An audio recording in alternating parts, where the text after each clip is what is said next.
Now let's head north once again to Toronto. Amy Rodgers joins us. And Amy, you spoke with some more of the players in the field following everything that's unfolded the past couple days.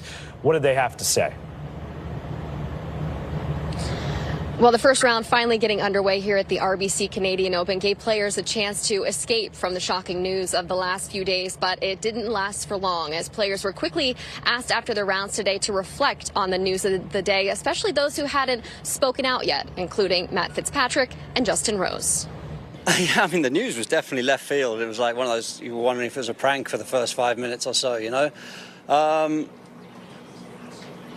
I'm very happy with what I'm doing. I feel like my game is trending where I want it to be, and I feel like it's been important for me to challenge myself against the best players in order to try to, rekindle the form that I know I'm capable of. And obviously playing major championship golf was always the thing I could never give up. So I was kind of always very content. The news, the headline seems like it's just going to be this very smooth transition and come on back, boys, it's all done now. I don't think that's the case. I still think I'm happy where I am. I'd probably be more concerned if I was on LIV right now than on the PGA Tour.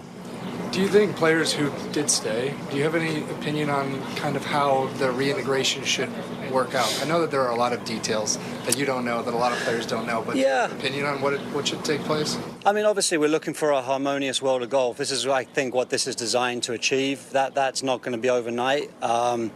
Obviously, there's a lot of players that you guys want to watch play golf, who, we all know who their names are on LIV. They've got a lot to offer the game of golf. And I think just because they made a certain decision doesn't mean they're, outcasts forever. I think that, I don't know what the protocols will be, to be honest with you. I think there would be, if it's just a straight, hey, boys, come on back, that's not going to sit well with anybody out here necessarily. So I'm sure it's going to need some massaging to get it right. But, there's a lot of guys who have gone to LIV that have, I don't even know what's going to happen, obviously, but, they've sacrificed a lot as well in terms of ranking and all these types of things. So there might not be such an easy step back for a few of them if that's the case, if it comes down to, exemptions and, what your categories are on the PGA Tour. So it's going to be very different for different guys. Listen, I mean, there's a million and one things going on right now, and there is, it's obviously a tough question to answer. I never really got a formal offer anyway. It wasn't something I was interested in from the start. I purely spoke to them purely out of being nosy as to what they're going to do, what's the setup going to be. For me, it didn't really make a difference. I was always going to be on the PGA Tour. Obviously, for other guys that did turn down significant amounts of money, then that's probably a tough one to swallow, and I feel for them. Do you have any opinion that you have established in the last 48 hours on how reintegration should look? No, obviously I knew this was going to happen. I knew I was going to get a million and one questions, so I've thought long and hard about how I'm going to answer them, and that's not really my job.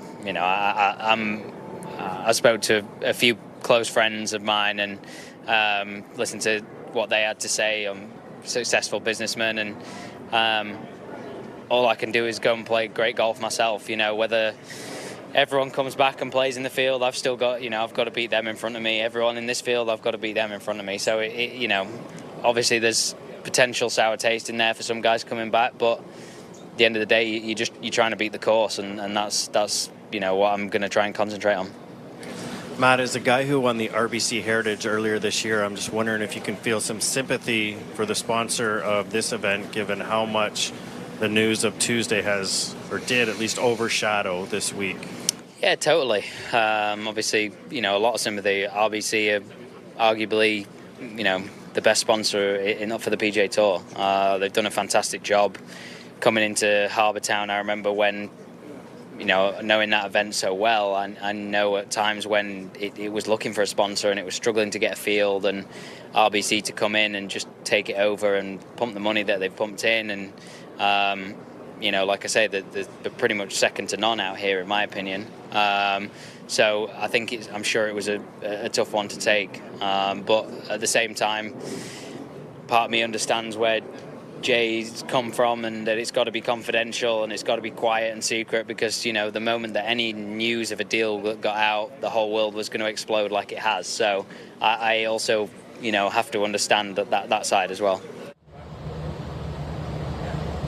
I spoke with a player this afternoon who is a player director on the PGA Tour Policy Board. He asked me not to identify him by name. He skipped the meeting on Tuesday, telling me his group wasn't involved the first time around, so he didn't see the point in attending the meeting this time.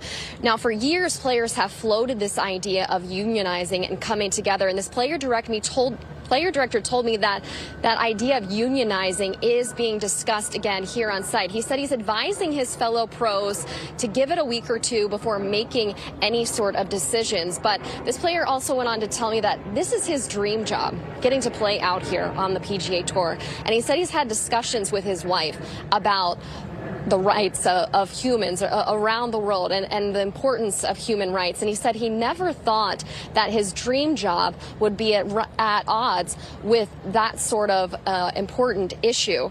And he said that it's one of the heavy decisions that are weighing on players right now, never thinking that he would have to choose between his dream job and speaking out against the human rights violations of the Saudi government.